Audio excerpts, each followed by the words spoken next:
Do you struggle trying to reach those corner lashes when applying mascara? L'Oreal Paris new Panorama Mascara catches every lash for corner-to-corner volume. Your sister has been using this, right? She loves it. Yes, they sent me some, and I gave it to my sister and my nieces. And actually, I looked at, I saw my niece the other day and was like, your eyelashes, is that the new mascara? She's like, yes, look at them. They were like fanned out. I mean, this is a great product. You can buy Panorama Mascara on Amazon today. Want to see life in panorama with fully fanned out lashes? Now you can with L'Oreal Paris Panorama Mascara that creates corner-to-corner panoramic lash volume. Have you ever covered a carpet stain with a rug, ignored a leaky faucet, pretended your half-painted living room is supposed to look like that? Well, you're not alone. We've all got unfinished home projects, but there's an easier way. When you download Thumbtack, it's easier to care for your home from top to bottom. Pull out your phone and in just a few taps, you can search, chat, and book highly rated pros right in your neighborhood. Plus, you'll know what to tackle next because Thumbtack is the app that shows you what to do, who to hire, and when. So say goodbye to all those unfinished home projects and say hello to caring for your home the easier way. Download Thumbtack and start a project today. Welding instructor Alex DeClaire knows firsthand how VR training platforms like ForgeFX can help meet the demand for skilled workers. Anywhere you go look, there's going to be a shortage of welders.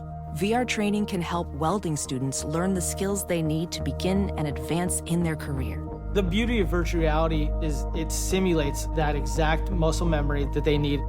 Explore more stories like Alex's at meta.com/metaverseimpact.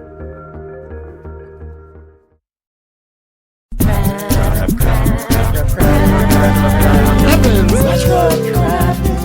Watch what happens. Who cares what happens when there's so much that happens? Watch what happens. Watch what happens. Who cares what happens when there's so much that happens?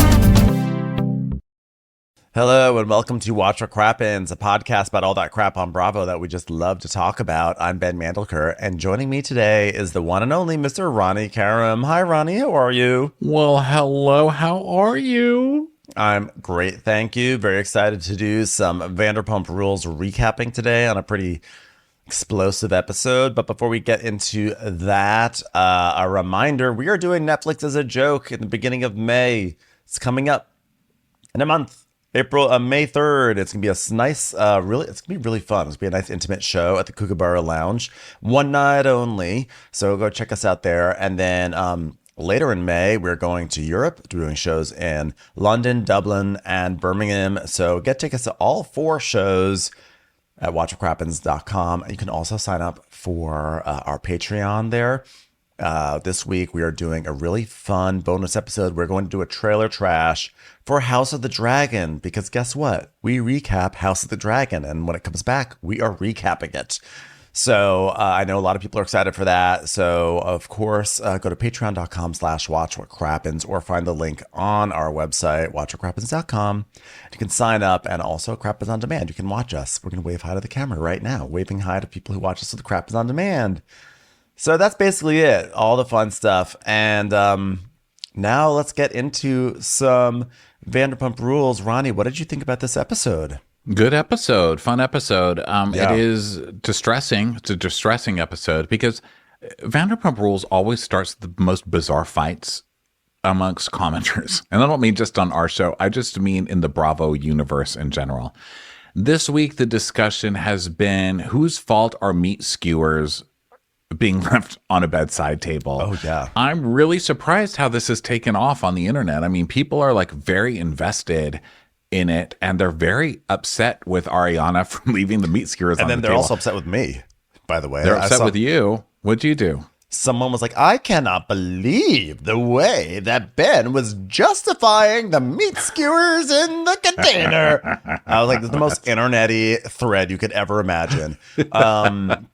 I was not justifying trash. I don't know. I honestly, I don't even remember what I said last week. Maybe I did justify it. Honestly, if I did, I don't really care. But I will say that if I did justify leaving trash by your bedside, I am here to say that I don't justify it anymore.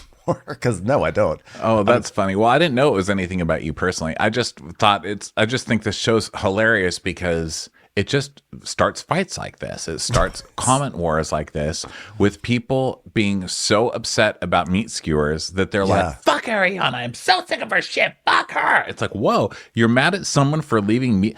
I mean, the whole fight to me is insane. And I think it's just funny, not funny, but also disturbing to kind of watch it play out because people are being triggered by so many things in our own lives. Like if you've been cheated on or if you cheated on somebody, or I think we're all projecting so many of our own things because some of the anger towards the people, and listen, this is coming from me, who's an extremely angry person in general. I project anger all over the place. It's my hobby. So I get it. I'm not even criticizing it. It's just always funny to watch because it happens on every season of Vanderpump Rules. The big things, the affair, those things, sure, they piss people off and really enraged people, but it's the little things that keep people watching this show. And this week, it was meat skewers left on a bedside table. Meat skewers. And let me tell you something. I guarantee all those people who are like really worked up into a tizzy about the meat skewers had nothing to say about the fact that Tom Sandoval left an entire kitchen of crap and junk out when he had his party like 2 weeks ago. So listen, and I'm on team put your freaking meat skewers in the garbage. I'm definitely team don't leave your Thai takeout boxes on the nightstand. I mean, I don't understand that. I don't know, like maybe you get drunk or something like that. I don't understand why they were there either, but I'm also not going to lose sleep over it. And I just think that the people who are mad about the meat skewers should, like, where's the anger towards Tom Sandoval for an entire kitchen of shit that was left out overnight? How about that? I don't know, but here's the territory we're entering into. I hate talking this much about people's relationships. I personally don't believe in relationships like that in general, like love relationships. It's not my lifestyle. I've chosen to avoid that. So when it becomes all talking about relationships, I can't. I don't want to hear about it when you're together, and I certainly don't want to hear about it when you're divorced. It's too much for me. It's just too much. Now, I will say one of the things that I find beautiful about this episode is the relationship between Katie and Tom, who are ultimately meant to be together. I'm convinced at this point. Tom Schwartz and Katie Maloney. I called it last week when I said these two have always been in a relationship. They're in a relationship currently, and they will be in a relationship the rest of their lives. I feel bad for whoever's married to them in the future because they only love each other. The way that they fuck with each other and they actually make life decisions just to trigger the other is sweet. And that we saw Katie smile today in a way that we haven't seen Katie smile in literal years.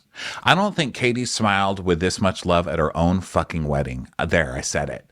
To see Katie genuinely looking glowy and happy and beautiful in her relationship with this fucking loser, now that it's a divorce and not a traditional relationship, she's as happy as can be. And I think that that's what miserable people need. They need to be in a miserable relationship the rest of their lives to be happy. And I'm happy for her.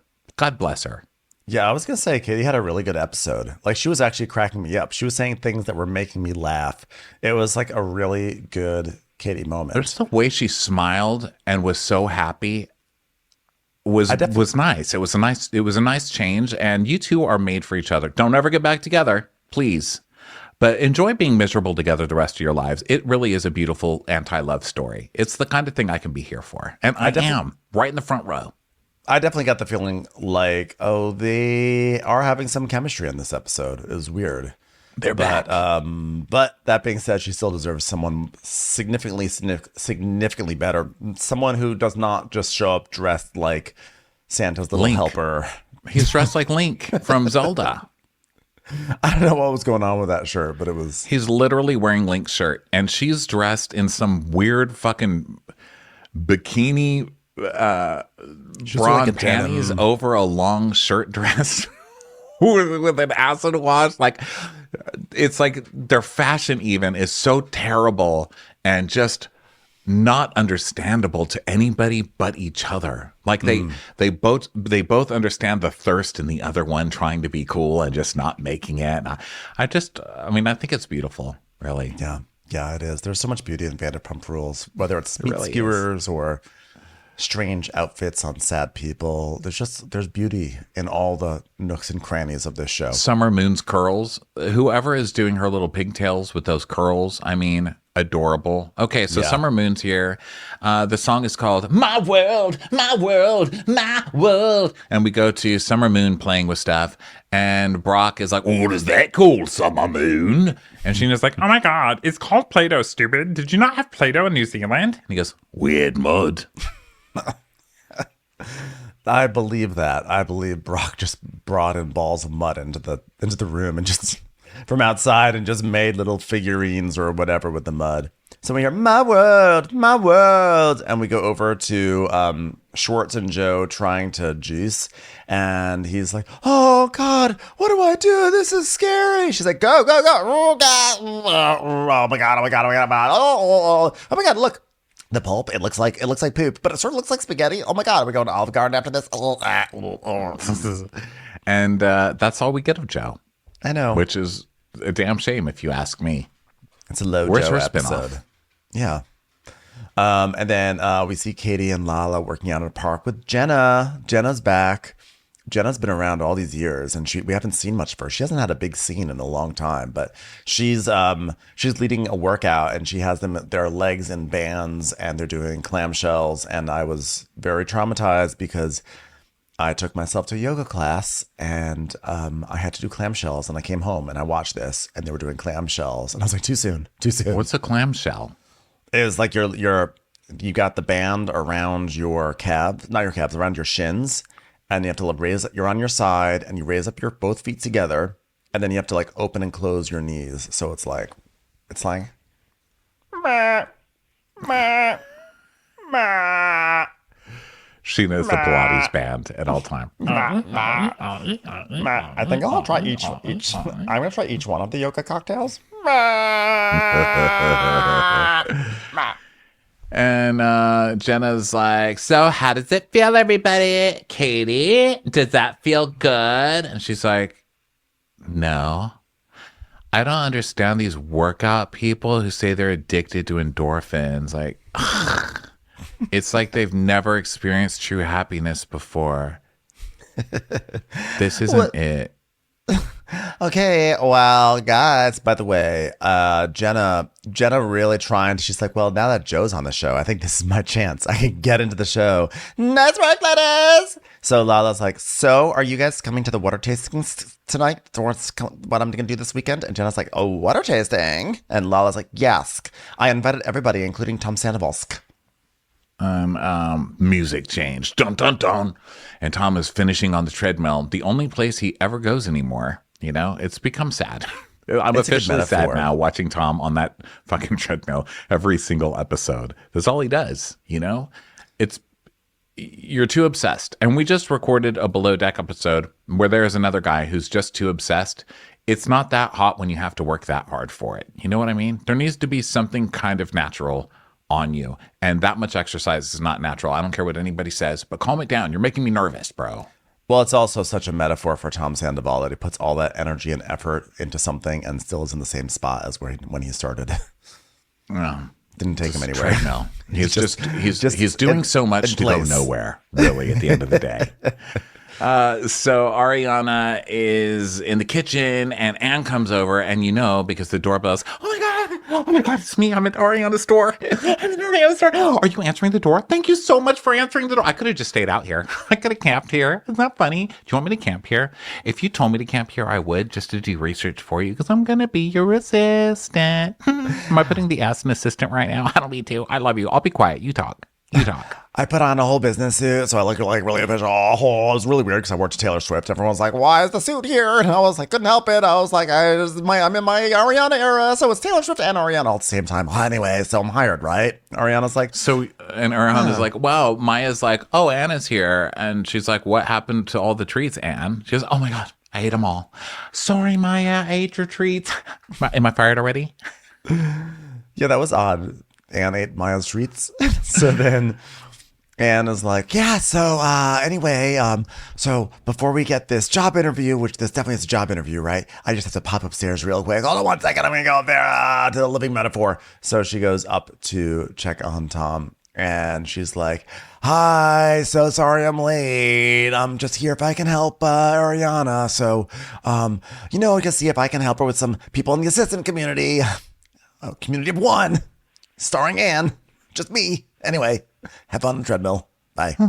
He's like, whatever. He's just going like through a box of memories on the floor, And Ariana's saying, yeah, it might be tough if I steal my roommate's assistant, but he didn't respect me enough to not fuck my friend while I was at my grandma's funeral, so I should be stealing his assistant. Gleefully. So she's like, okay, and so I know that you get here at like 10 or 11 and like whether or not there's stuff to do and you just basically get paid to hang out with like Maya and chill. She's like, yeah, like it has its cons. Like sometimes I have to pick up Sandoval's dirty socks and underwear. It's not traumatic to me whatsoever. The scent doesn't haunt me at night. But yeah, that's basically what I do, yeah. Yeah, and I know for a fact that he sometimes would wear those same socks and underwear for like days in a row. And you wonder why I didn't want to fuck him? I mean, change your drawers, bro. Change your drawers. You're in danger drawers. You're in danger drawers. Let me tell you what could have helped this couple. A maid. A cleaning person. Okay? You guys are gross. Okay? We've got the meat skewer story. We've seen the bed. We've seen the bedrooms, both dirty. You guys, Tom never shaves, showers, does anything, cleans himself. You guys need a damn cleaning person. Yeah. And I would suggest that anybody, if you can afford a house that's 2 stories and 3,000 square feet and has shiplap and a Lego painting of yourselves, you can afford a cleaning person. Get on that. You know? I think that's a really good note. Or like some soap. Anything. So, some soap. No, a person holding the soap is important, And if you think because you can't smell you that the person next to you can't smell you, that's not true. That's a fallacy. Okay. That's called nose blind. I'm always paranoid that I'm nose blind. I'm always paranoid. I'm always like, oh, I smell great today. Look at me. It's smelling wonderful. And then last week when I was in New York, I was sitting on the subway. And it was like a crowded subway and no one was sitting to the left of me. And there were 3 seats to the right of me open. And I was like, I must reek because there are people standing and no one wants, there are all these open seats. You don't even have to sit next to me. You can sit 2 away from me and no one wants to take the seat. Well, I know that I'm nose blind because sometimes I'll hang out with my family. And when they do this, I realize how much I've been stinking all this time because they go, oh my God, you smell so good. I go, well, so I guess I've just been smelling like old cottage cheese this whole time and nobody said anything, Cottage cheese is very trendy right now. Is it? It's cottage cheese is trendy and so is cabbage. You know why I brought it up? Because I was reading a thread on Reddit about people using cottage cheese to make other things. Like I made salad dressing with blended up cottage cheese. And I was like, this is so sad. I literally had some cottage cheese last night, but not because it's trendy, because I've always loved cottage cheese. I've always loved cottage cheese too. It was my sin during Weight Watchers as a kid. I would always, because you could eat cottage cheese. It's like one of the only things I could ever eat. And so I would eat, 20 cartons of it. But it has to be full fat. It has to be full fat because if you get like reduced fat, it's just sort of like, it's just sad, but full fat is like delicious. Okay, so Ariana's like, Tom's disgusting and doesn't do his laundry or whatever. Come for the recap, stay for the cottage cheese talk. So Anne's saying, I do a lot of like picking up underwear and stuff like that. But I wouldn't mind it if it was your underwear. Oh my God, what kind of underwear do you wear? That's a crazy question. I can't believe I asked that. I'm so sorry. Please do not put that on my employee evaluation. If you hire me. I don't know if you're going to hire me. Would you hire me? Are you going to hire me? I don't know. I shouldn't ask that. I shouldn't ask that for someone who works for you. Wait a minute. Do I work for you? Do I work for you? I mean, I just know you'd be a great boss, but I think the boss that I currently have, he is the worst. I shouldn't be saying that out loud, but don't worry. He's definitely not listening in at this moment. He is definitely not listening. And oh God, I love you. You'd be such a better boss than Tom. Oh my God. And of course, so she was like, so I know that you do housekeeping. And she goes, yeah, but I do look forward to the times that I could do more admin. That would be amazing. Do you have any paperwork to file? Oh my God. Don't say yes right now because I don't want to start shuddering all over. I don't want body shudders. Hold on. Let me prepare myself. Do you have a sweater? Do you have a sweater before you talk about filing things? So Ariana's basically like, yeah, I just want a thing where like if there's an email that comes in, you just take care of it. Yeah, and like you can just like prioritize and say like, oh, we're not gonna do that, we are gonna do that. Just like Brand deals. Brand deals. Yeah. Oh my God, I would be so good at brand deals. Who do you get emails from? Does Uber still email you? I've really always wanted to talk to somebody inside Uber, not as much as you. I want to talk to somebody in Uber lucky enough to know you. Could you call them? Call them right now. It'd be really fun is if you had a brand deal for brand. Like imagine a brand deal. Wouldn't that be great? Wouldn't it be hilarious to be like almost meta, but it's not totally meta? I can make you poop. I promise. It's me, Ariana. I can make you poop. You can probably make me poop. I'm pooping right now. Oh my God, why am I talking out for loud? We brand. I'm just putting it out there. Then featuring Anne, the Anne experience. I could do the maze on the back of the box. I could be the maze. Be like, get Anne out of the maze. And the maze could look like Tom Sandoval's face. You know what I'm saying? Right? You should brand with Anne. Brand Anne. You can't spell Anne. Brand without Anne, sort of. So she's like, oh my God, I would love to work for like an amazing girl boss. That would be amazing. Now, if it doesn't work out, I totally understand jumping off a cliff. Just say RIP and really didn't ever get what she wanted. But hopefully in heaven, Ariana will need an assistant. Am I right? I'm just kidding. I shouldn't joke about that right now. That's horrible. I'm at a job interview. Did I pass this? Am I hired? Are we coworkers? Wait. I had a meat skewer. I'm going to heaven. Oh my God. Please pump my stomach. Pump my stomach right now. Just kidding. I'll pay the $6,000. You just pump the stomach. You're so good. You're so good at pumping a stomach. Too soon. And so Ariana's like, well, I would, I don't know. But meanwhile, Tom is listening to this, right? Because he's come out of his walking den, and he is now listening to her beg for a job from Ariana. Why are you guys doing this in the living room of the house? You know that he's going to be listening. It's fucking Tom Sandoval. Why? I guess that's kind of the point, right? Yeah, exactly. And the thing is that like Ariana doesn't even wind up hiring Anne. So he's listening in. He's like, oh man, I mean, Ariana already got our friends. Now she's going to take my assistant. She can have anybody she wants work for her. The irony of him saying that. Because that's what people say when they get cheated on. You could have had any man in the world. Why would you take mine? Right. Jolene. Like exactly. But it's also like Sandoval, you could have cheated. Not that it makes it better, but you also could have cheated with anyone, but you went for Raquel. Exactly. Right. Yeah, that's what I'm saying. That's why it's so funny, because he's the one who had an affair. Now he's using like affair terminology that victims use. Victims of affairs. And also, Ariana, it's like this speaking of victim thing, like she took all the friends. You literally still have Schwartz. And these are adults who chose not to be friends with you because you were irresponsible and you lied to everyone and you proved to be actually just like a shady ass person. It wasn't that Ariana stole the friends. And if it makes you feel any better, they don't like her either, apparently. Yeah, and there's that too. No one has any alliances on this show. You know who's the only person who stole anything here is Lisa Vanderpump, who stole all their souls. And let me tell you who else feels like they don't have friends. Every other cast member on this show. Because they don't. You're all fucking monsters. Okay? It's time for a commercial. It's time for a Crappens commercial. Well, I'm getting to that age now, Ronnie, where I see myself on camera and I can see the back of my head. The hair is thinning out. And honestly, I mean, I have to imagine that the past few years, the stress in our world and our lives has impacted it. I mean, your hair is never just about your hair, and Nutrafol knows that. It could be your job, your deodorant, your hormones. It could be almost anything that has almost nothing to do with your hair. And that's why Nutrafol takes a whole body approach to hair health, addressing the problems inside to help hair grow on the outside, supporting your lifestyle, not just your hairstyle. With Nutrafol, building a hair growth routine is simple. Purchase online, no prescription or doctor's visits required. Free shipping and automated deliveries ensure you'll never miss a day. See results in 3 to 6 months. Address your root causes of hair thinning with Nutrafol. For a limited time, Nutrafol is offering our listeners $10 off your first month subscription and free shipping when you go to Nutrafol.com and enter the promo code CRAPPINS. Nutrafol.com, spelled Nutrafol.com, promo code CRAPPINS. That's Nutrafol.com, promo code CRAPPINS.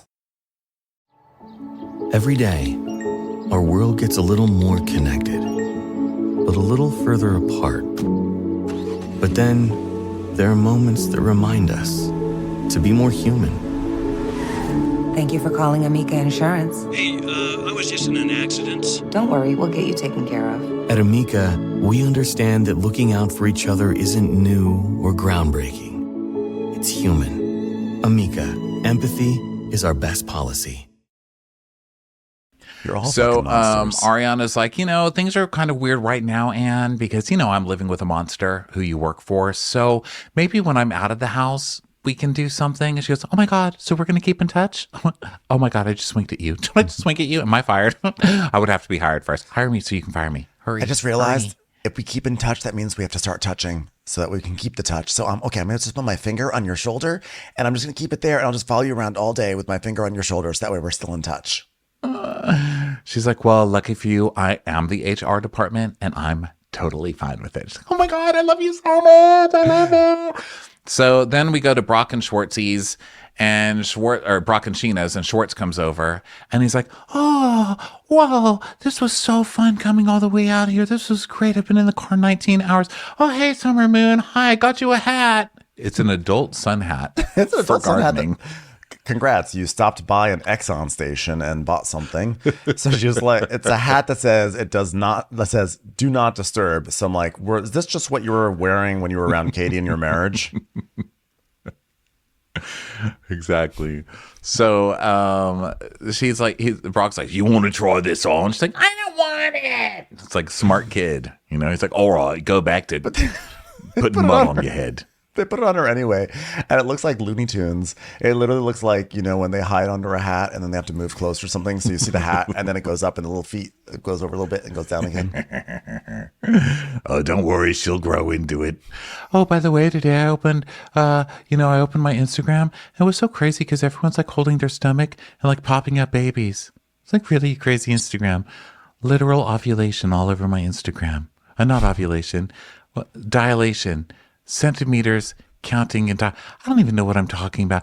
I want a baby. I'm just a sweet guy who wants a baby. What a fucker. Because it's like, Katie hears this and is like fuck you. Like this That's is why what he's I said I doing wanted. it. Yeah. It's like I wanted this and then you were like, no, and now all of a sudden you're like, oh, I want a baby after That's why he's doing it. What I realized, a long time ago, but they're really highlighting that I'm correct in this episode, is that he's triggering her. But he's doing it out of love because he knows that he knows that she's happy being in a victim space. And so he's victimizing her by this. And then has a reason to yell at him and feel hurt. And then he gets to pretend he didn't mean it when they both know that he did. And then that's how they feel comfortable. I don't know how else to explain it. It's a cycle of abuse, basically, is what it is. And it's just so sweet.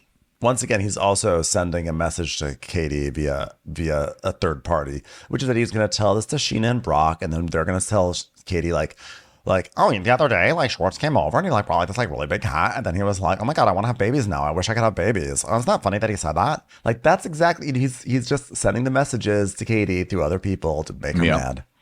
Yeah, or to get her back, or is it to get her back? That's the kind of mixed message that he's sending. Is it just to infuriate Katie, or is it to get her thinking, well, maybe he's learned a lesson and now he does want a family and he is ready to get serious now? Why is it an or instead of an and, Ronnie? It could be both. He wants to get her mad and he wants to get back at her. Or and. So then he's like, oh my God, his father time is knocking and he's saying, you're not getting any younger. Your restaurant's a failure. Oh God, Father Time really is a terrible Yelp reviewer. Anyway, I want your life, guys. This is amazing. Baby with such a tiny head. God, how does she go out in the sun? She can't fit in any hats. Poor thing. By the way, Schwartz, you know what else is saying you're not getting any younger? Your future bleach blonde haircut. I know. You're about 5 minutes in the future Draco Malfoy hair. That's what's saying it. Sir, you're not getting any younger. Stop doing this. That is what your hair will be saying to you very shortly. So Sheena's like, I'm going to get in a cold plunge. So, because who doesn't have an on-site cold plunge? Because who doesn't have a cold plunge on their balcony? They go outside where they have a cold plunge. They're just there. Was Brock trying? Do you think Brock was trying to brand his own cold plunges after last season or 2 seasons ago, whenever it was when he had James doing a cold plunge? Remember he he like sat James down. He's like, "Hey, do a cold plunge right now, and you need to learn how to do this cold plunge and get sober."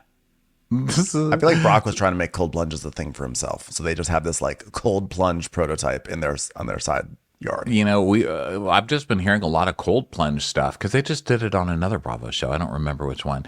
And then every year at New Year in my neighborhood, I live by a lake, and so every year they do a cold plunge at New Year, and that's why I won't speak to my neighbors. I just think they're all monsters. Who does that? I'm like, no, I will not. I will not go hang out with you. What is this? Like, you're going to have me drink some Kool-Aid and I'm going to die. I don't trust these cold people. Kool-Aid. I think it was Sandoval who did the cold plunge actually earlier this season. Sandoval. Yeah, remember he came up and his like hair was coming forward.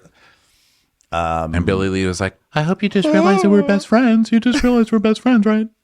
That's amazing. It was so fun. Remember that time you came to see me do stand-up? So Sheena does a cold plunge in the middle of this visit. Like, also a strange thing to do when someone's visiting you. And then Schwartz is like, "Oh God, whenever I come to the West Side, it's like a gulp of fresh air. I used to say that about sex with Katie. Like we don't do this often, but we should. God, I wish I could have sex with her all the time and make babies with her. Oh well, please don't tell her that." Well, she's having more sex, just not with you. Katie's at the ice cream store on Beverly Boulevard. She's not going to appreciate that you said that while she's trying to eat ice cream. I'm sorry, I'm not following Katie around. She's just in the cold plunge, just watching everybody on video cameras. So then we go to Katie's apartment in Valley Village, and I realized something because I am detail-oriented like this. Based on the exterior, assuming the exterior shot is accurate, Katie's apartment in Valley Village is the same building that Kristen is in the Valley. So Katie and Kristen live in the same building. And they're like really keeping this under wraps that the two of them are still like witches of WeHoing it up. Oh, that's weird. Yeah, go look at the footage, everyone. Look, you will see it's the same complex. Unless Bravo's just that they would throwing in generic exteriors. Maybe. Yeah, but they would have to know that someone would figure that out, right? Eagle-eyed Ben. Actually, you're the first person I've heard point that out. Exclusive, you guys. It's all that kind of Wait, cheese. I'm sorry. We're cutting that part out and we're putting it on Patreon. So Ariana comes over and she's like, I had 6 shots of espresso. I need to continue this espresso buzz. I was like, really? This is you on an espresso buzz? I know. So she's like, I'm so manic right now. I almost threw away my meat skewers, but I think I need to have one more shot of espresso to do that. And Katie's like, I have a can of.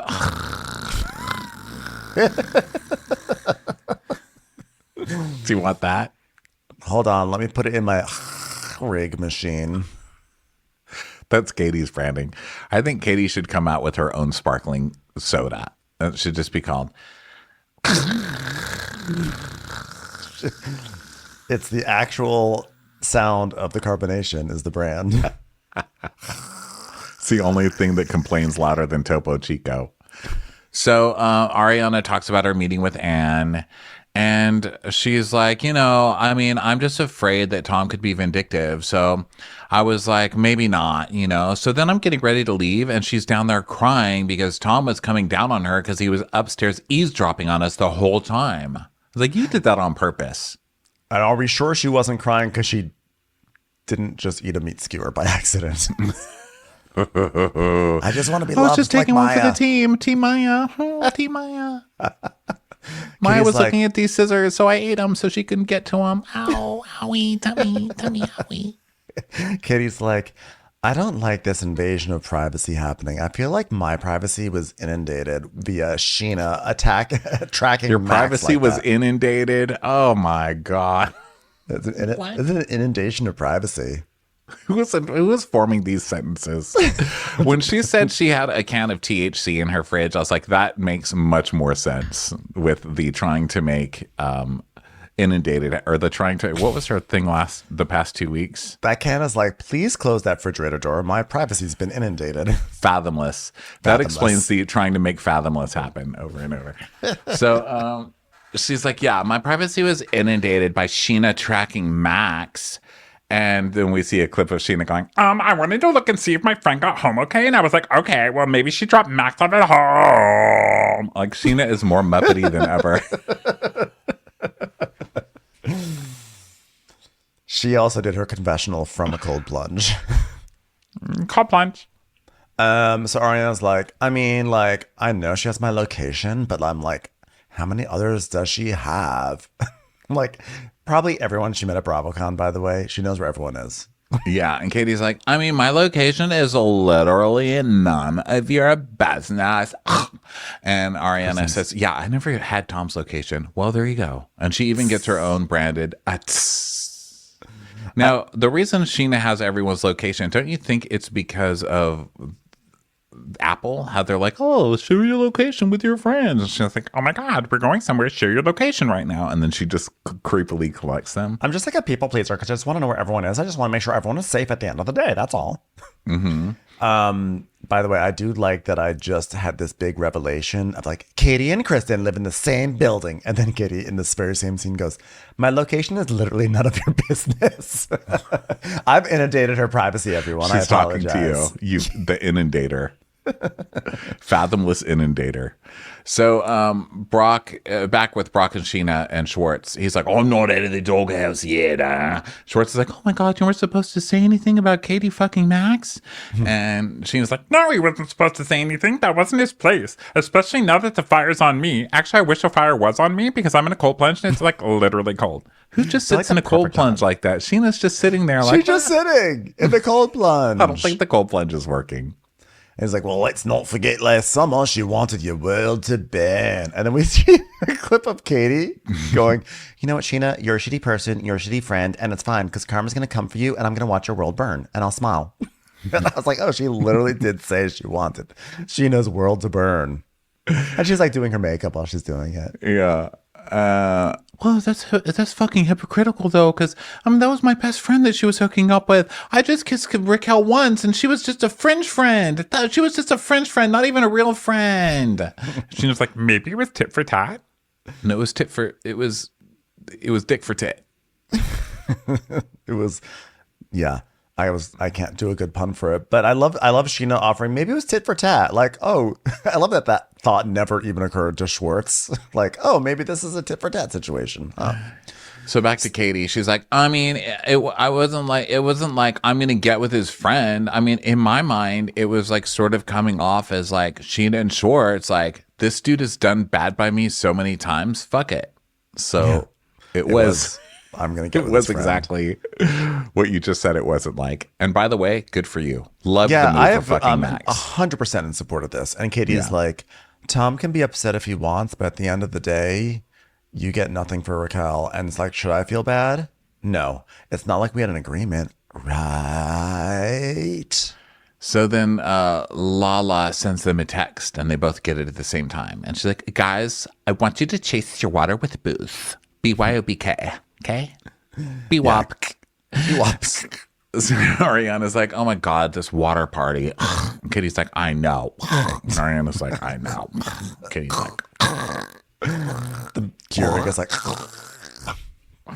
have we heard from Chef Penny? Did she finish creating our sandwich? Yeah, there's something about. So anyway, Lala is inviting Tom to this thing. And Ariana's like, well, it makes sense. He would be at her thing. She's going out of her way to understand him. Katie, do you mind doing the honors? Sure. Thank you. Her healing journey, I suppose. Again. So she's like, look, if I'm going to stay in this group of friends, I'm going to see him. So I need to get the fuck over it. And also, I don't know what a water tasting is. So I've got to see how ridiculous this is. So Ariana's like, it's not a tasting. It's a waterboarding. Am I right? Katie's like, girl. I'm so glad you take sketch comedy seriously because look how it's paying off. And then, guess it's our favorite side character of the year.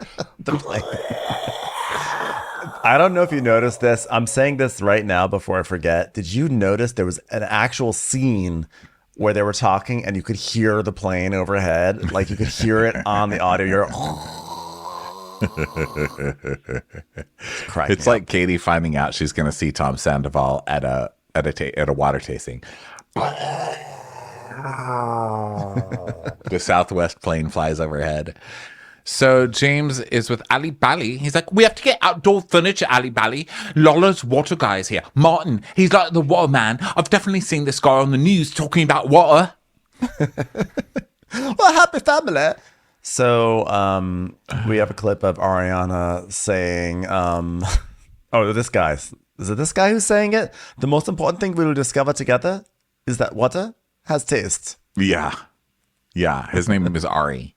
And so James is watching him out the window spilling bottles all over the place. And Ari's like, oh my God, I'm getting too excited out here. And Ellie's like, oh my God, he saw me looking at him. He saw me. Oh my God, he must be a Pisces. That is such a Pisces thing to do, look in windows.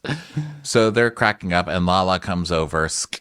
And James is telling us, since quitting alcohol, I haven't become quite the sparkling water connoisseur that Lala Bala has become. I'm more of a Red Bull and Coca-Cola kind of a guy. Sometimes not the cola part. So everyone's coming over. Schwartz and Sheena and Brock and Ariana and Dana. We have a Dana appearance and Katie. This is like we had a mention of Max and now we have Dana. It's like all our old friends. So Brock apologizes to Katie. He's like, oh, I'm sorry. I'll talk to you later. To make it up for you, I made you this cute little ball of mud, just like in New Zealand. Please take it. So do you think that the show's planning on bringing the one season wonders back? Because that's what they're doing. They're reviving all the canceled people. So do you think that they're like, hey, they've had a break and Max banged Katie, so he gets to come back. And Dana has a show with Katie now, a podcast with her. So do you think Max did make a cameo appearance on The Valley that we somehow missed? So he was on camera. Dana, I think like there's a chance for Dana potentially because she does have that podcast with Katie, and apparently they all love Dana.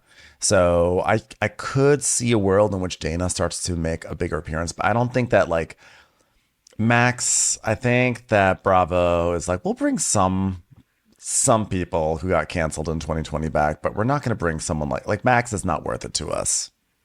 Yeah. Well, we'll see. You never know. Bookmark that I predicted Max and Dana coming back full time next year. Yeah. So then Schwartz is like, he's like, why am I nervous? I'm not in trouble. I didn't do anything wrong. Ah! So, Katie says when Brock basically apologizes, Katie's like, well, maybe this is payback from Brock, blabbing about my private life after I talked about his. And then we see her like going down the list, like of all the things that Brock did not do. She's like, did he pay for child support? No. Why not? What about like, because they were getting into fights? Why? Because he's a shitty person. Why? Because he didn't love his wife and his kids. Why? She just goes down the whole thing. And she's like, so we good now? Probably not. It's probably going to be a little more. If it is revenge, I think it's going to be bigger than that. But surprising that she was down to be like, well, I guess I deserve it. That's not normally a Katie vibe. So Schwartz is like, why am I nervous? I'm not in trouble. I'm not the one who did anything wrong this time. And now they gather around the table for the water, sing. And Lala's like, guys, thank you for coming. I've been sober for 5 years. One day at a time, am I right? It's not just a show my mom used to watch. So water may seem like something you drink and they're all the same, but sparkling water, it's really been there for me when I want to get buck wild, when I want to feel no stress, when I feel sad. It's the point where when I met LaDawn, I squirted sparkling. Basically, sparkling water is nature's squirting, okay? I'm sorry, Benz, but it's not called sparkling. It's called sparkling. Sparkling. There was actually a moment, I think it was right there when she said, thank you guys for coming, where she literally said coming. Like, I went back and I listened to it. There was an actual hard K sound at the end of her comment. Yeah, that comes from somewhere. She literally does it on G's. It's so funny. So she's like, has anyone done this before? And Sandoval's, yesterday. And they all look at him and he goes, kidding. Still got it. So Ari's like, what? Water has been around for years. And like this water could be dinosaur piss. And I am the Harry Potter of water. And when I shake this water, it'll become milk. Look, it's milk. It's naturally carbonated. Look, it's like naturally going. Yes, what she said. Yeah, I went on the radio one time and I was talking to the Playboy bunnies and they said, it tastes like cum. And then he points right at Lala and goes, no. Here we go. I was like, why are you pointing at Lala? No, because he goes, it tastes like bleep. But Lala goes, cum. He goes, yeah, that. Oh. I was like, why is he pointing at Lala while he's talking? That's rude. They said it tastes like the thing that's always in this one's mouth. Ha ha ha ha. Slutty girl, slutty girl. The slut-shaming water guy. Commercials. Here comes one right now. On the Nintendo Switch system, you can team up with friends in Super Mario Bros. Wonder, where you can meet talking flowers. Life's full of surprises. And where piranha plants sing. And where Mario, Luigi, and Peach turn into elephants. Wowie zowie! And where this announcer turns into a super tiny announcer. That's not in the game. Sorry, got a little excited. Nintendo Switch, the home of Mario and Friends. Game rated E for everyone. Game and system sold separately. So Schwartz, they're all pretending to like give a shit, and he's like, this one is a cuvee water. It's the only one on this planet. This bottle, $1,000. Pop! Look at that, just popping cuvee water like it's nothing. Sandoval's like, dude, what makes it so expensive? He's like, well, it's like two springs connecting. And Lala's like, wow, how many bottles are there in the world? And he's like, oh, well, I don't know how many, but I do know that we're drinking the only one in America. It's like, and we're drinking it. Wow. We're drinking it. I just squirted all the other water out right now. And Katie's like, it tastes like water. Katie? No, they're all like, wow. And she's like, it's water. It just tastes like water. This does not compare to wine tasting at all. I had to imagine that she was right on this one. I'm sorry. I'm sure it was so lovely. Now Ariana's like, can we get wine? Cheers, everybody. You just got orange water. So they go inside and, so the girls go inside and the guys are still outside and Brock's asking about tea. And Sandoval's like, no idea what's going on with her, all right? I'm seeing some people. That's it, guys. I'm just seeing some people. No more questions. No more questions, guys. I enjoyed Brock in this moment because I don't know if you noticed, like Brock at rest is him ready for a ball to come his way because he's like asked a question and then he just like stands and puts his hands out to receive a ball. And I was like, I'm not sure that there is a ball that's going to be thrown. Maybe there is one, but he's just ready for one. He's like, all right, hold on. Let me just get ready. Boys. Dirk, let's go. Let's throw a ball at each other. We're boys. That's what such men boys. do. Yeah. They're like, I want to talk about your relationship, but I also want to catch a ball in the process. So inside, the pizza's coming, and you just hear Sheena go, there better be ranch. James, did you get ranch, or was the ranch in the seventh house of Mercury? They forgot the ranch, everybody. I'll go get the ranch. So Sandoval runs out the door. He's like, Sir, I need the ranch. The ladies need the ranch. Real American hero over here. And Ariana's like, since when does he chase ranch? He's like doing so much. He's like doing way too much right now. See, this is why you can't fire Anne. You need to have your ranch delivery person ready at the moment you need her. Well, so, I would suggest that if he finds the ranch, you should leave it on your bedside table so Maya has something to eat skewers with, because ranch helps everything go down better. Seriously. So then we hear the delivery guy say, oh, there's no ranch. And then Ariana's like, why is he doing the most right now for the ranch? So Sandoval comes in. He's like, dude, I was trying to get the ranch, man.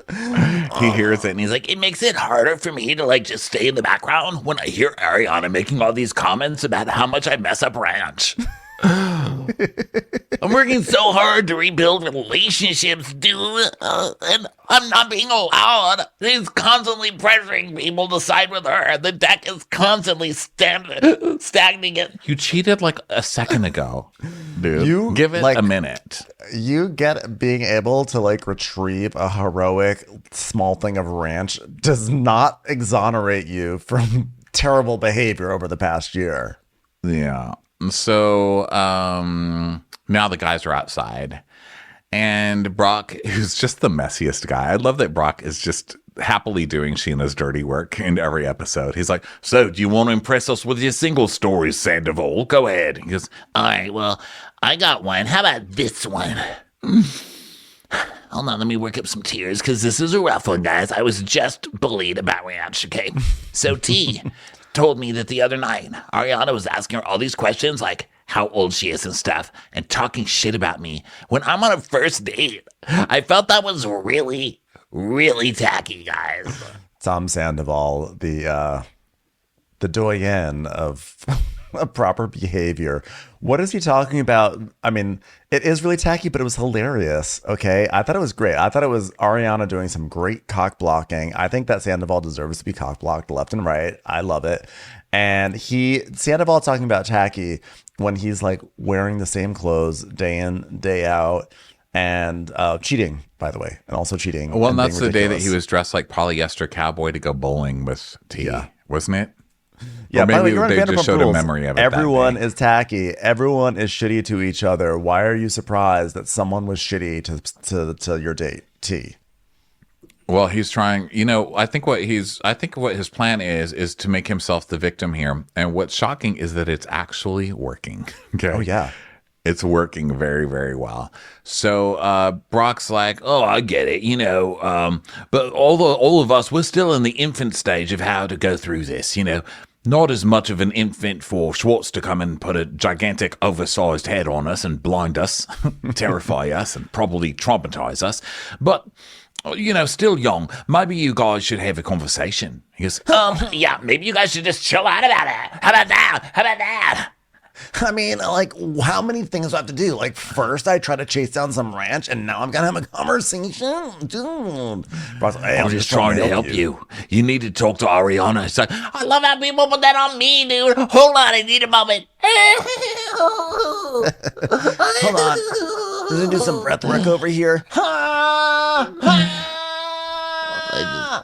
just need a minute to write in my journal, bro. Okay, so the girls are inside, and Lala's asking about Anne, and Ariana's like, I don't know what's going on with her. And she's like, I asked her if she was okay, and she said she doesn't know if she's okay. And Lala says, this is bigger than just being an assistant. There's so many assistant words. She's like the middleman of you guys. Like, what's the game plans for Ants? Ariana's like, well, my lawyer can do it. She's like, well, your lawyer is not going to tell you, like, when to go upstairs and, like, when to use the tonal or, like, when to take your cold plunge. Ariana's like, well, it's my tonal, so I'll use it when I want. Lala's like, we got to figure this out, okay? Katie's like, I'm just going to get some water. So she goes outside. And out there is Schwartz in his Legend of Zelda shirt. And they both look so stupid in this scene. I can't. The fashion in this scene is hilarious. Both of them. And the dog is just like jumping up on Katie. She's like, no, stop. Hippie, Graham, whatever. I don't know what you are. Just stop jumping on me. Ew, disgusting. Chill, hippie. Guys, when dogs are doing that, I know that that's bad manners for a dog. You just need to say hi, pat it on the head, and go about your day. That's all they want. But it's like tacky, bro. She's like trying to walk somewhere. It's like tacky, man. It's tacky. Pat the fucking dog on the head, okay? So Schwartz is like, wow, he's all over you like a dog in heat. Sounds like someone I know. Anything you want to talk about? Anything you want to talk about? She's like, anything you want to talk about? And he's like, you dirty dog. She's like, so I'm like trying on the short stance and walking the pants. Sorry, that's my bad. It's like I'm trying on Schwartz pants and walking a mile in your pants. I'm walking a fathomless mile in your, what was the other word? What was the word from today? Damn it. Inundated my privacy with a convenient narrative. Your that was fathomless fathomless. pants down inundated road. Don't put this on me. So then they laugh. They sort of laugh because they both know they're being fuckers to each other, right? I literally have not seen her smile like this in years. That's when I was like, oh my God, they're meant to not be together forever. This is so cute. He's like, so what do you want to talk about? He's like, Max. Because she's like, okay, well, maybe I was just in like a fuck it mentality because you've been like doing me dirty for like years and years. And she says, he didn't respect me. So why am I even going to give it a thought? I'm just going to do what I want. And he's like, but Max is literally my best friend, and you fucked Max, and then you roasted me to oblivion for one kiss, and she was barely in the friend group, so it was at a wedding that you were technically not invited to, and I knew that you were watching me from a restaurant while I made out with her in front of the entire cast and crew of like 150 people just to embarrass you and piss you off, because I didn't really like you. So what big deal? This guy's such a little shit. So Katie's like, because I asked you to do one thing and you couldn't even respect one simple wish to stay friends. He goes, no, I know. He's like, that was just such a flimsy argument, and I respect your feelings too. I do. I respect you. She's like, okay, well, this is why we got divorced, because everything I felt was just like, was so flimsy to you. No, don't do that. No, I'm a little boy. I'm sweet. No. So he's like, we had an agreement and I felt betrayed, but Katie's had this air of moral superiority and she fucked up a little bit. And it's hot. It's really, really hot. God, it felt so good to say that Katie. Well, yes. I mean, if Katie's coming from this place of like, oh my God, it's the most hurtful thing you could do to even pretend to even hook up with anybody in the friend group when she knows he never hooked up with Rachel. And she made that the biggest deal in the world, so she goes and fucks his best friend. Now, he did it first, so he did it first for tat. He but for her to contract. act like, oh, this is no big deal, and I totally didn't do it to hurt his feelings. She knew it was going to hurt his feelings, and that's why she did it. And more fucking power to her. But him being like, oh, wow, she went against one of her own moral things. That's so fucking hot. Yeah. Yeah, no, I fully support Katie doing this because he did render that agreement null and void, and she has a right to say, you know what, why am I trying to be friends with this person, or why am I trying to expect anything or have these like arrangements with him when he never ever cared or respected any of my wishes? So fuck it, I'm horny. Max has a penis, not so much a face but a penis, so let's do this and have some fun. Cut to lost footage of of Katie taking Max's phone and sharing his location with Sheena so she could get caught later. It's like the biggest rom-com of the year. So she's like, yeah, if Max is the one fuck up that I have, then you're so lucky. Schwartz is like, well, Katie has a fuck up too. Feels good to finally say that. And she's like, I've been really fucking affable and accepting of you and letting things go for over the Katie. years. Except for that time when there's Katie. I sat in That's coach. what everybody calls Katie, affable and accepting. God, if I've heard it once, I've heard it 9 million times. All right. Yeah, I've really let things like roll off my back, like the time you took the seat in first class and I was stuck in coach, or I think my walls of text late at night really show how chill I am. Like water off a duck's fallible, fathomless back. What is wrong with me? Okay. You're really getting inundated. So he's like, privacy. okay, can we start fresh? Can we start fresh now and stop delving into each other's past? She's like, I'm not delving into the past, Tom. Okay, but can we be friends? Like, go to dinner? She's like, no. She starts kind of giggling. She's like, no, I don't want to go to dinner. I don't want to until you can make better choices. Like, at least with clothing and stuff like that. Look at you. He goes, this is a good shirt. And she goes, is it wool? He's like, but what are you even wearing? She goes, I look cool. This is like negligee painted onto a t-shirt. He goes, this isn't serving. Just kidding. I'm sorry. And then they smile at each other in this way. It's on like Donkey Kong. That's all I'm saying. They're back. Yeah. So now Brock is inside with the girls, and Ariana is still talking about Anne. And she's like, so Anne said that she wanted to work for me. Well, I mean, guess what? The attempted dog murderer was listening. So and Sandoval hears it. just when he thought it was getting bullied for ranch was bad, now he's actually been elevated to attempted dog murderer. Dog murderer. The point is this, Sandoval. You should just be so happy that you're only getting raked over the coals for ranch and not dog murder, because that's the rougher one. No pun intended. Rough. So he is being dragged over the coals for dog murder. I know, but I'm saying that he's like, oh man, I'm getting dragged over the coals for ranch. It's like, just you wait. Dog murdering is coming up next. Yeah, you should have been grateful back in those ranch days. Grateful that it was as simple as ranch. So he hears, and he does his rage stare where he's pouting and doing his victim, I could cry or rage at any moment, bro. And so Brock's the attempted dog murderer. And he goes, yeah, she's referring to me, bro. I'm going to bump into the kitchen without ranch that I ran for. And he goes, she left food out. She goes, you went into my room with the door closed. Do not ever fucking do that again. Okay, so apparently on Anne's podcast, she has a podcast about assistants or something. Geez. So apparently on her podcast, she said that the air conditioner guy came over to fix the AC. And so they left the door open because the air conditioner guy had to get into her room or something. So they left the door open and the dog snuck in there. So when they closed the door again, the dog got stuck in the room. I have a couple questions. Why is it so bad to put the dog in your room? When I leave, I put my dog in the laundry room because I feel like he feels kind of safe. It's kind of like crating your dog. It's not bad for them to be locked in a room. I don't understand this whole you locked my dog. My dog couldn't get out of the room. I mean, it was in your room. I don't understand. Well, yeah. It sounds like but it wasn't done with intentionality. I think maybe that's the difference. It's one thing if you're like, okay, Bueller, I'm going to go. Here's where, you go into your safe space. But I think it's the thoughtless thing of oh, the dog was just locked away somewhere and not being thought of. Sandoval goes and does something. So I'm imagining that was the trigger point.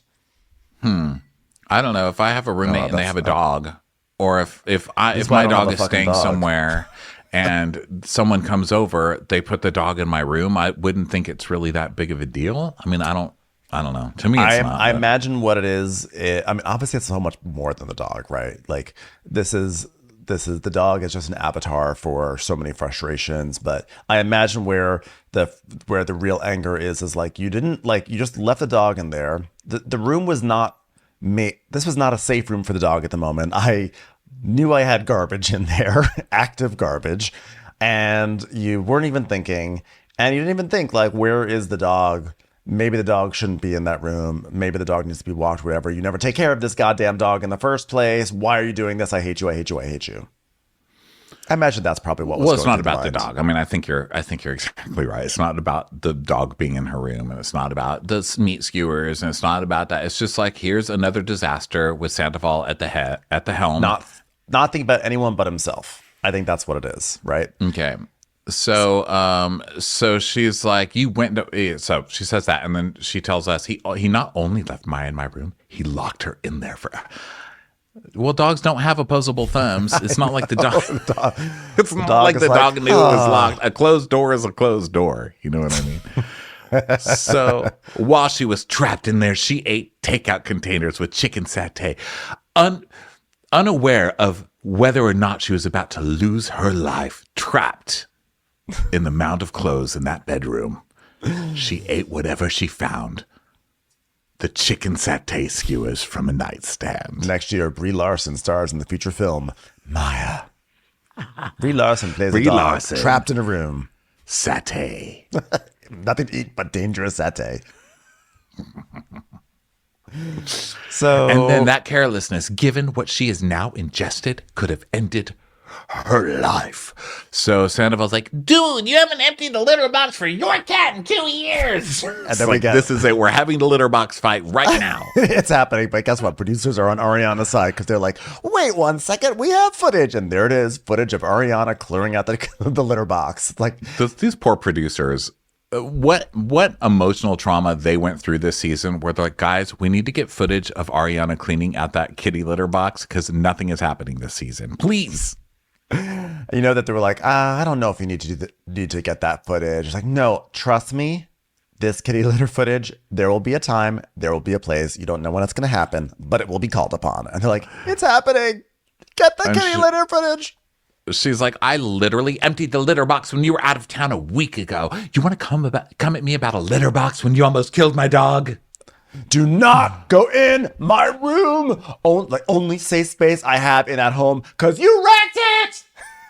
I just love like Ariana, like, because obviously she has like not talked to Sandoval in all this time, and she has lots of rage still pent up, because don't forget, this was probably only like 2 months after that reunion, or 3. Actually, no, the reunion was in March, so it's like still like fresh. She hasn't talked, so now it's all just exploding. Sandoval out. was in March. The reunion was, but the reunion was the filmed reunion in March? No, yeah, didn't they film it in Sandoval March? happened in March.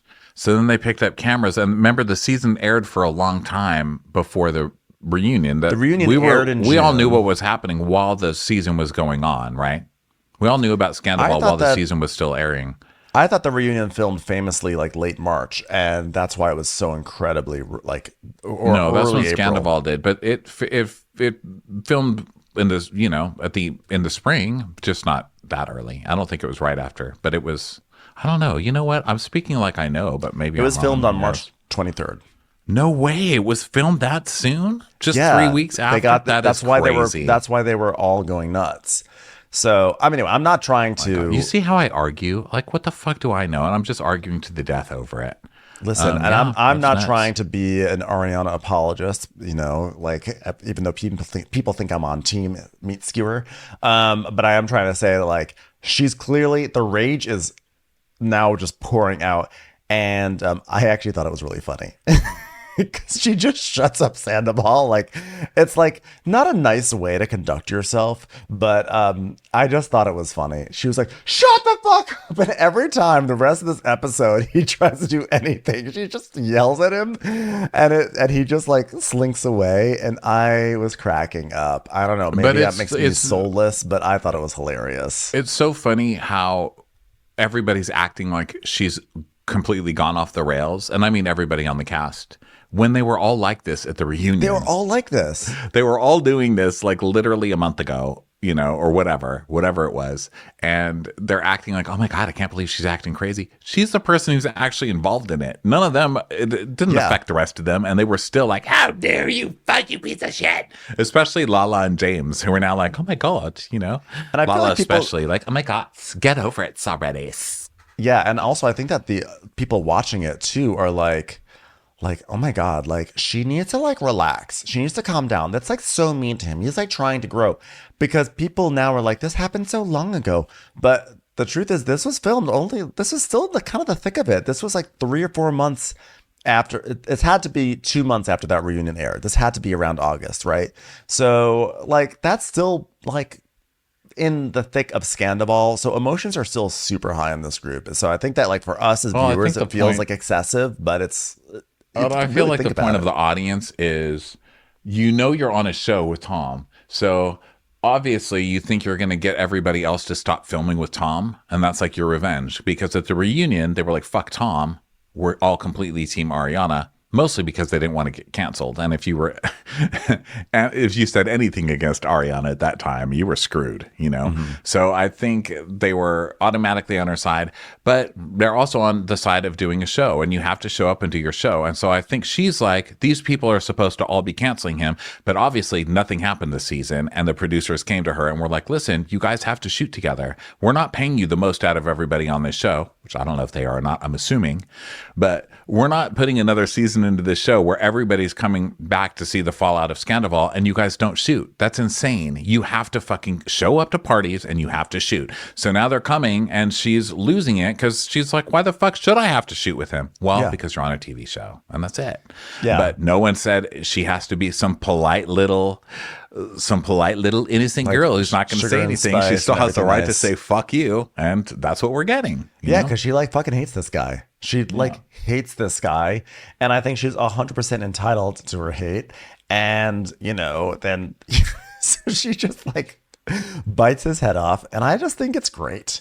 So she's like, oh my God, she's taking a pretty big jump from accident to dog murder. Maya's okay. There's no dead dog in the situation. Hello, I just tried to save the day with ranch. This is ridiculous, man.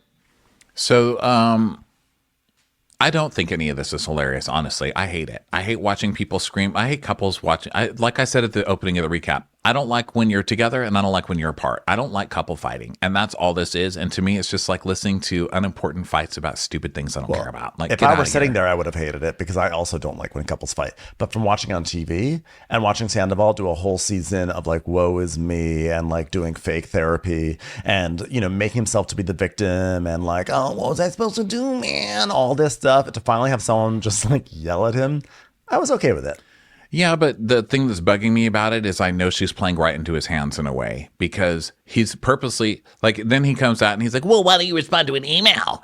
Because she's going off. She's still in the middle of going off. She's like, and second of all. And he's like, why don't you respond to an email then? She goes, second. That's all I said.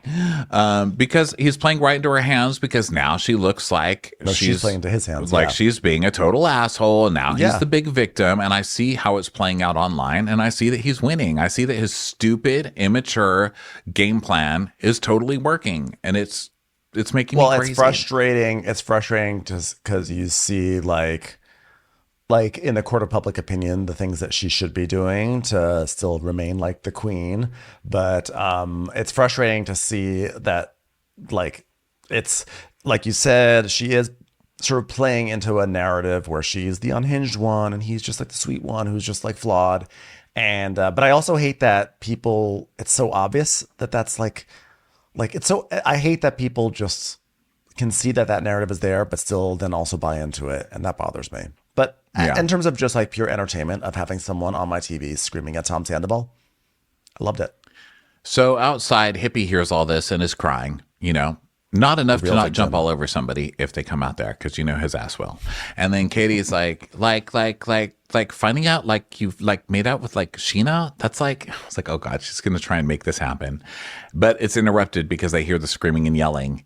And so that's kind of put to a stop. So then back inside, Ariana is still yelling, do not respond to me. My lawyer will be responding to your email. Do not speak to me. Do not speak to me. Well, he's unprofessional. It's been like over like 2 months, man. And Ariana's she's like, he is so professional and he is going to write you a very well thought out response. Now, do not speak to me. So he's like, yeah, for like 2 months, it better be professional. He's like, why are you talking to me? You left the fucking back door open the other night. One more example of your carelessness and your callousness about what was my dream house for my children. So get the fuck away from me. Don't ever look me in the eye again, you piece of shit. Yeah. So let's see. So they go inside. Now Schwartz and Katie come inside, and Ariana's, you know, talking about how this cost her $6,000, and she had to have it extrapolated from Maya's stomach. And Lala's like, well, should he have gone into her room? No. But the dog eating all his disgusting meat on skewers on the side of her bed, that's Ariana's fault. I mean, throw your trash away. Like, didn't you do a trash bag commercial? You may not have to agree with it. You don't have to agree with everything Lala says, but that shit was funny. Didn't you do a Glad bag commercial, bitch? Get Glads. Okay. Yeah, I think it's a really strong point. Like, don't leave your takeout. Don't leave your takeout out. So then Schwartz calls up Sandoval and he's like, dude, that was heated. He's like, yeah, she called me a dog murderer. I mean, like, the air conditioner's messed up. I had to go into the room. Like, me or Anne closed the door and she ate stuff. Like, whatever. It's like, yeah, that's what dogs do. Like the time that dog ate 500 laxatives. Who has 500 laxatives? Where'd all those laxatives come? That's a crazy amount of laxative. That is somebody who's planning on pooping diarrheally for many times a day for a long time. Okay, it's a person who plans to poop for a very, very long time. Explosively is what I meant to say. 587 laxatives. 500 laxatives coming out of my butt. Seasons of poop.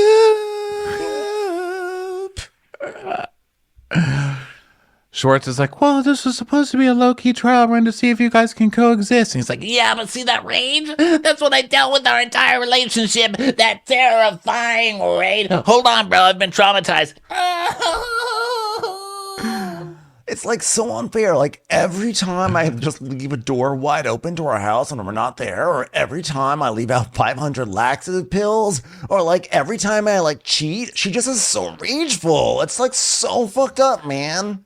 You can't even cheat on a girl anymore. God. So now Ariana is yelling inside. She's so pissed, and she's finally just yelling at the whole cast and production, basically. She's like, fuck you guys, Like, I'm not supposed to yell at him, but you keep putting me in these fucking situations, basically. So she's like, this is why I don't talk to him. He put in my room after I shut the door, and I have something on my nightstand, and then he shut the door and makes sure he's not in there, which I do every single time. What the hell? That takeout was meant for mosquitoes and flies only. What were the ants supposed to eat? Poor starving cockroaches. Have you ever seen a line of ants walk up to their food source and it's just gone? The devastation. What are we supposed to be impressed that they're carrying in a long line? They're a society that you just ruined. So Lala's like, well, you're going to have a productive conversation with him. It's sort of like me with rants. One thing that I went through in my trauma I do have a storyline about cheating as well. If anyone wants to talk about it, I can elaborate some more. Anyone's? She's like, I'm not having a productive conversation with a sociopath, a disgusting narcissist, gaslighter, piece of shit fucking person. Yeah, but then you're going to go home tonight and then it's just going to be the two of you. Like, what are you going to do then? She's like, I'm going to set fire to his ass. Okay, you know what? This is too much hanging out with Katie. You guys can't just be lighting everybody on fire. I know. She was like, seeing Ariana like this is heartbreaking. You have to like process those emotions and move on with your life. Like you have to physically move somewhere so I can track you with your location. Birds with a feather start people on fire together. There, you heard it here first. So Sheena's like, how's the pizza? And Dana just rolls her eyes. I'm glad Dana's back because Katie really needs the support of that. Yeah. Well, she's a stand-up comic. So Ariana's like, she's like, and now I'm mad at you again by association, Schwartz. I knew it. I love that Ariana is now in an and you. But she kind of laughs about it. She's like, okay, then get out of here then. Bye. And then she laughs. Then he just like leaves. So Schwartz is like, okay, then bye. Katie, call me. Give me a call. They'll start cracking up. I really hope that backstage at Chicago, Ariana's wearing a turban because she's really stepping into her theater turban moment right now. Like she's got the attitude here. She's now on Broadway. All she needs is that turban and she'll be complete. Yeah, she is having her Sally Field and soap dish moment. Yeah. So the next day, the song is, I got money on my wrist. I got money on my wrist. I got money on my wrist. Congrats on your new Apple Watch, bro. Like, move it the fuck along. Are we really writing songs about Apple Watches now? So Katie is sitting on her couch and she's like, are we going to Sheena's beach day or are we just going to like fake our deaths? She's texting Ariana. So then ants attack an open orange on the ground. This was odd. They need a new food source. Like, guys, new plan. We're going vegetarian. No more satay. Now it's time for citrus. We were talking on Below Deck about how they were using so many odes to HBO shows. And this one is continuing it with the True Blood opening. Wasn't it the True Blood opening where they just kept showing things decaying and dying and just showing like bugs eating the fruit, all the fruit? Or I've never seen True Blood. It wasn't 6 feet under. That opening. It wasn't 6 feet under with its funeral home motif. No. Okay, so I feel like I got that wrong, but you know what? Too late. So Sheena, it was Mr. Belvedere. That's that. Wasn't it one day at a time? This with only things decomposing, please. It's the only way I'll do this show. Also, I'd love to wear a cardigan the entire time. It's like, no, it's just like the FX reboot of Mr. Belvedere, where it's like really adult. It's like streaks on the china. Mr. Belvedere is like standing in the hallway while the family eats, just masturbating while he watches them. It's called Belvedere. he's like masturbating and then crying and then like doing heroin upstairs. And they're like, for your consideration for comedy. Belvedere. So Lala's doing a shaker weight thing, and that stupid song Money on My Wrist is still playing. Oh, and we see Sandoval taking out the trash, which I guess is supposed to be some moral point for him. I mean, they're really working hard on this show. Like, look who knows how to take out the trash. Sandoval. Brock is feeding Summer, and he's like, guess what me and Mommy are doing tonight? She's like, no, say work. Having fun. Yeah. You want us to have a good time, don't you, Summer? Because we love you and we want you to have a good time with your new friends. So now just here comes nighttime. And he puts the big hat over Summer so she's quiet. Did you hear that Brock, the rumor that Brock is cheating with some Australian influencer?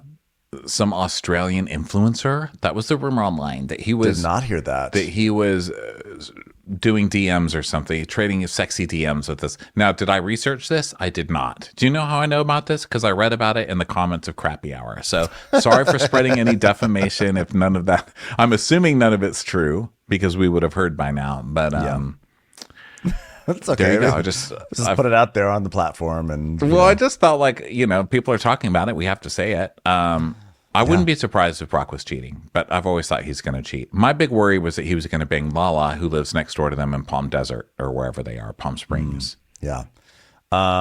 So basically, Sheena's like, I'm really bummed that like Gabby isn't more available to like be like a babysitter. And Brock's like, yeah, well, it's difficult, but once we find something we like, it'll be worth it. She's like, I just hate going back to the drawing board. He's like, what drawing board? We literally never ask anyone. Are we about to draw? Is that what you're saying? In the cold plunge. Where I come from, we don't draw with crayons. We use sticks and dirt. Let's do that. We stick sticks into wallaby poo. And then so then he tells us again that before COVID, he was like a totally successful businessman. So maybe he can get back to that, guys. And then Sheena's like, did you invite Tom to this beach day? And she goes, we need to uninvite him, okay? After last night?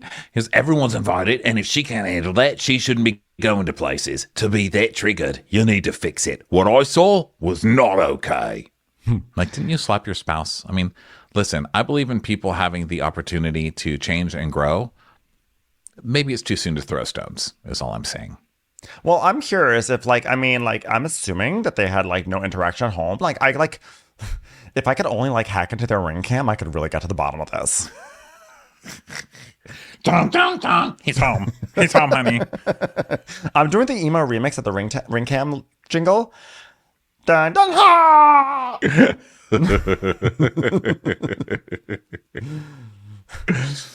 So I love that this whole time he's doing makeup on Summer. It's so cute. I know. So he goes, well, who's the one yelling? It was Ariana. And she goes, yeah, but it's because of him. And he goes, why? What did he do? Walk past her? These are adults we're talking about. She's like, oh my God. Do you want me to explain it to you or do you want to cut it off? Oh, hold on. Cold plunge. Do you understand how, sometimes you get, heated really quick? So, who the fuck are you to judge Ariana for getting heated at someone she hates who put her dog in the hospital because the dog ate her leftover garbage that she had sitting on her nightstand for 4 days? Well, she should do it for her own sanity because she's not, it's not like she's got to give him a pardon or anything. She's like, you know what? What Sandoval did was the best thing to ever happen to Ariana. I mean, it's brought so much wealth and so much prosperity and opportunity to her life. But if I say that, she's going to cut me out. I love, only people on this show would be like, that is the luckiest girl of all time. Lala's like, that girl really got cheated on in the best way fucking possible. Lucky girl. So now we go back to Tom and Ariana's, and Ariana is opening up a dress box, and they're just so this lady, her interior designer, comes over because remember they are inventorying what Ariana paid for and everything.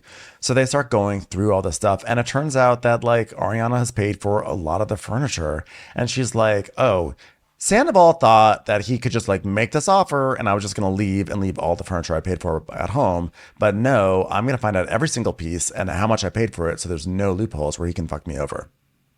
So they start going through everything. And then we see memories that are attached to each piece of furniture, like Tom getting a haircut. Tom, the first time he ever read about a Philips Hue bulb, you know? Tom on a treadmill. So they can just go through all this stuff, and it's like she's gonna write an email. Her lawyer's basically gonna add it all up and send an email to Sandoval as the counteroffer. Please don't kill my vibe right now. Please don't kill my vibe right now. If you're not going to have fun, get out. That's the song. So James and Brock are carrying things on the beat, those big tent things, and putting those up. And Katie, everybody starts coming, you know, and Schwartz is like, oh my God, ready to get it. Oh no, Sheena says, ready to get a drink thrown in your face, Schwartz. And then we see a flashback to the last time they were on the beach and getting in the fight about, hey, is this better than Richella? This is going to be like Beach Day Redemption. Like, nothing could possibly go wrong today. So Ali Batty is like, is he going to come? Is Sandoval coming? And Ariana's like, I'm pretty sure when I was getting ready to leave, he had this stripy crochet thing in the dryer. Katie, would you do the honors? Up there it is, the stripy thing in the dryer. Walking up the beach right now. Sup, bro? Sup, everybody? Yeah, he's wearing his crochet top. Ariana's like, Dead man walking, fucking dog murdering asshole. She set up like a little barrier of skewers around the tent. Like, good luck getting in. So they are like in there, and Ariana's talking about she loves bitchin' sauce. I guess are they eating sandwiches? I don't remember. I don't know. So then Sandoval's like, Nice necklace, dude. Sandoval is wearing that toy necklace still. Like, he's trying to Harry Styles so bad. It's just so James is like, it barely works on Harry Styles. Can we just be honest? Okay. He kind of made it popular, so it kind of works on him. The rest of you just stop on Bravo, please. I mean, what's next? The butterfly wings on your fucking chest like the guy on Below Deck Bed? I can't with you guys. All right, everyone, here are the rules. Okay, I'm drawing a line in the sand. Literally. Ali Bally, did you laugh? Did you laugh? Laugh, Ali. Okay, guess what? This side is Sandoval's side, and this is Ariana's side. Everyone stay their own sides. Oh my God. Oh, sorry. I write Schwartz and Sheena. I write Sheena SCH and I write Schwartz SCW. So I sometimes get them confused. We're in the same scene. Sorry. So he's like, Sheena, I got you something. She's, oh my God, what'd you get me? Capri Sun! I love Capri Sun. So I was out the other night and I met this girl who like puts on singles events in LA, and it's like, and Schwartz is like, oh yeah, I signed up for it. It's like, oh, they're going to a singles event. That's so funny. Ali Bally, isn't that the funniest thing you've ever heard in your life, Ali Bally? Want to come, Katie? With you? Yeah, be my date to singles night. I mean, as long as it's not Max, because that already happened. Ironically, I think that brought us closer together, right, Katie? She goes, how? Because we're the same, Katie. She's like, no, we are not the same, because you were getting it the entire time we were together. Yeah, but like, from a statistical standpoint, I was pretty faithful. I mean, 12 years, 265 days a year, that's like almost 380 minutes. Like, basically nothing. Like, it's like I had nothing. I cheated on you as many times as we had sex. It was like nothing. And she's like, bad joke, I get it. So Sandoval, did you know that Sheena and Schwartz kissed in Vegas? What do you think of that? He goes, yeah, I didn't know about that. And then we see a clip of Schwartz telling Lala, yeah, apparently I told Tom because he was riffing on it the other day, you know, really bringing it up a lot, laughing about it. You know how he is. These two, they've always got each other's backs. So Katie's like, wow, you guys really did keep a secret. Yeah, like I literally forgot about it. Like I like buried it because like literally every guy in this group has flirted with me at some point, and John Mayer too. God, oh, did I say that part out loud? Whoops, my body's a wonderland. Whoops, did I say that again? Oh my God, here's a clipping of John Mayer back in those days. Oh my God, I'm going wild. Okay, even you, Sandoval, even you flirted with me. Other headlines I've read is that John Mayer denies ever being with Sheena and is getting annoyed that she keeps trying to insinuate. John the Mayer's only annoyed. person John Mayer hasn't fucked, apparently. Like, that's got to be embarrassing when John Mayer's like, you know what? I've literally fucked half this population. I've fucked more people than McDonald's has served burgers to, but I don't claim that one. So I think actually she dodged a bullet. So Sandoval is like, it's more like I was the recipient of flirtiness, Sheena. And Brock is like, oh, isn't that what you told Raquel when you saw that whole thing? Oh, God. So he's like, dude, stop. That's just such a low-hanging fruit, all right?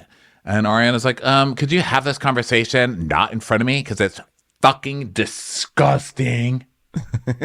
Yeah, let's do that. It's like, well, yeah, let's do that. It's fucking on you. It's on you. And he's like, I didn't bring it up, Ariana. Yeah, but the only reason it's disgusting is because you made it disgusting. So go have it somewhere else. So Schwartz like, okay, guys, let's have a breather. It's going to be a good day. It's going to be a really good day. Brock's like, draw that line together. Brock, stop with your fucking messiness. Jeez. How much are they paying Brock for this season? Brock, you were the one who blurred that line. So Katie's like, Sandoval, I heard Anne's out of a job. He's like, no, I didn't fire her. I just told her to take a couple days off. That's it. And never to come back. That's all. But not fired. Well, if she's not there to mediate between the two of you, who does that for you? She's like, well, I haven't had to cross that bridge. But who's looking after Maya? And she's like, well, it's not like Anne's Maya's sitter or anything. Yeah, but like, do you feel like she's safe right now? She's like, yeah, she's safe. So Schwartz is like, well, you guys are both dog and cat parents. That's pretty cool. You guys want to talk? You guys want to talk about that? Come on. And I was like, no, I am the parent. Because they're mine, but he is not. So Sandoval's like, no, that's not true. She goes, yeah, I paid the adoption fee, so I bought her. And he's like, and so James is like, you're going to fight her, bro? You're going to fight her? And now he's like, yeah, because she paid the adoption fee. That's like so sad of her. Oh, it's like the one bill that Ariana paid. And so Ariana's like, she's mine. I'm the only one who's ever taken her for a walk, the only one that's ever given her a bath, so you can suck my dick. So Sandoval's like, well, according to your rules, Ariana, since you found her and did the paperwork, my people found the house and my people did the loan. She's like, I mean, her money paid for the house, you fucking twit. This guy's such an idiot. So she's like, do not speak to me. Literally stop. Literally do not. Do not. Literally stop speaking. Literally stop it. Literally. Anything I do or say is triggering for her. I had this like delusional idea that would be even more civil than Tom and Katie. I'm like, what part of you cheating on your girlfriend with her best friend would ever make you think it would lead to a more civil situation, especially when you claim that she is rageful every time you open up a can of mustard or something like that? Where are you guys going, for a piss? Because Tom's going off to be all sad. You know, he's like, I'm gonna stare while the wind blows through my crochet top, and I'm gonna do this while I come up with things to blog about in my journal. So Lala and other Logan show up. And she's like, hi, everyone. How's you doing? How's everyone going? And Ariana's like, well, he's trying to say all this shit about me. And this is why I will not be doing this again. But you guys keep trying to do this. And Lala's like, what? This is already? We're like, I'm like only 5 minutes late. So Ariana's saying, he's just sitting there talking shit and he ruined my entire life, literally. And do me a favor, keep me away from him. And Brock's like, we have. And he's over there with his tail between his legs all summer.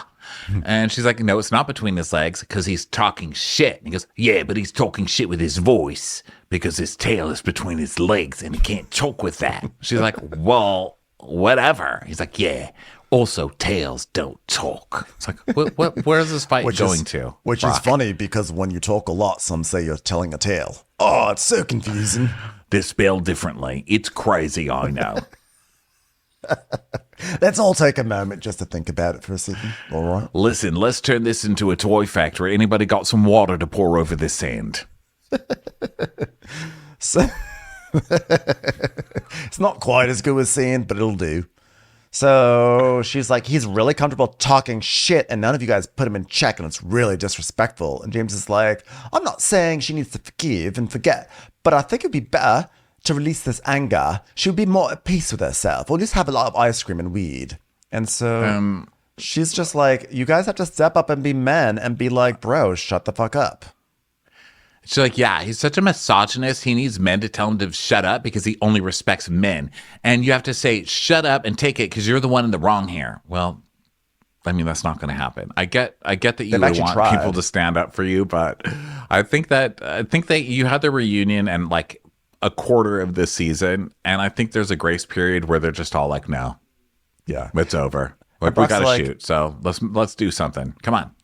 Brock's like, you think he's not taking it? He left. He's over there moping in a very demonstrative way. And Lala's like, he's in defense modes, okay? So anything you say within earshots, he's going to react to.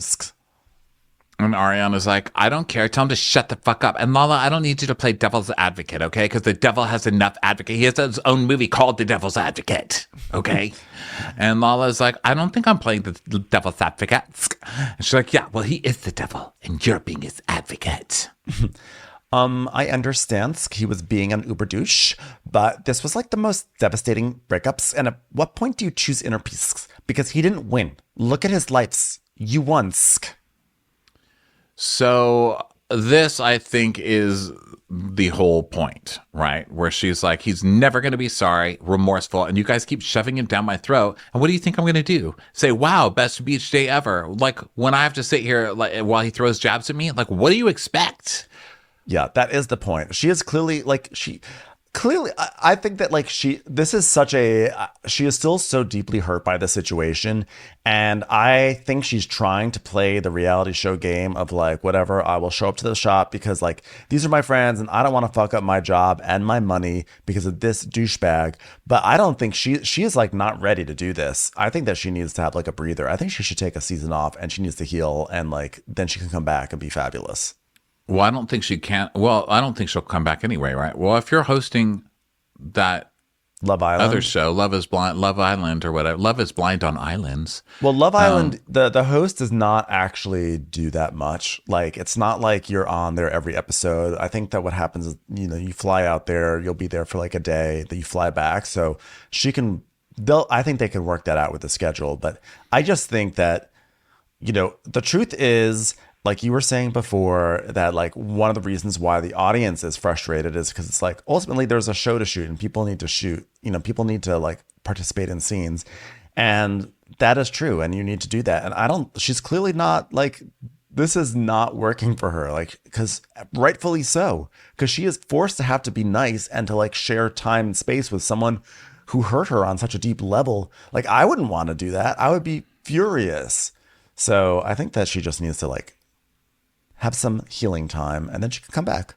Well, I wish she had just left this season and then come back a season later as like, the return of Ariana, you know? Right. Like but then if she left you see the ankles coming out of the car very slowly. And well, I think that's what she had to be there this season because she was so white hot when the reunion ended. Bravo was like, I'm sure, like, you have to come back. And she also probably was like, why should I leave like my gig because of his fuck well, up? yeah, that too. Like, why am I going to give up this huge bag of money because of that fuck? You know. But now that she has other bags of money, I say, right, take but a year. You know, this is still a big bag of money. It's just like, I don't care how many bags of money you have. This has got to be a pretty big bag, you know. So it's not up to her to necessarily leave. But if you are going to stay for the money, you're not just giving that money for fucking free. You've got to shoot a show, and she is shooting it. Yeah. She's not shooting it the way everybody wants her to, I'm sure, but she is still showing up and shooting it. It's just, and I'm falling into the trap that I just said people are falling into.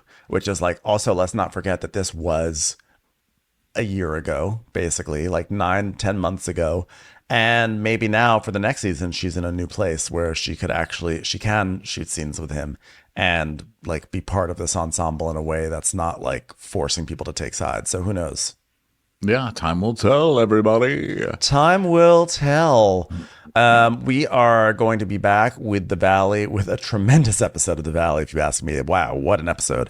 So stay tuned for that. And thanks, everyone, for being here and for listening. And we will catch you on the next one.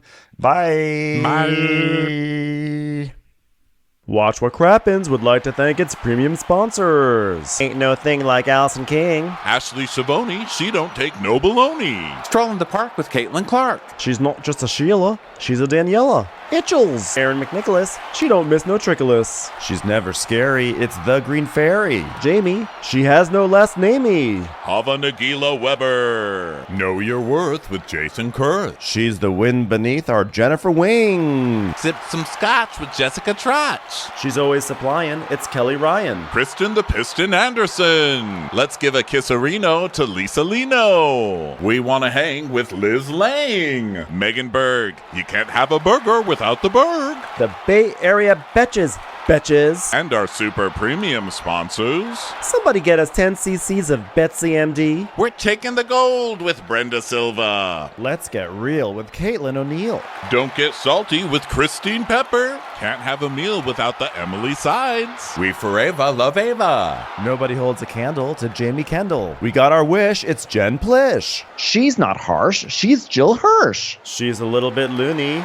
Junie. My favorite Murdo, Karen McMurdo. We love him madly. It's Kyle Pod Shadley. Let's go on a bender with Lauren Fender. The incredible edible Matthews sisters. Give him hell, Miss Noel. She's the queen bee. It's Sarah Lemke. Shannon, out of a cannon, Anthony. Let's take off with Tamla Plain. She ain't no shrinking Violet Kuchar. We love you guys. Hey Prime members, you can listen to Watch What Crappens ad-free on Amazon Music. Download the Amazon Music app today. Or you can listen ad-free with Wondery Plus in Apple Podcasts. Before you go, tell us about yourself by completing a short survey at Wondery.com/survey.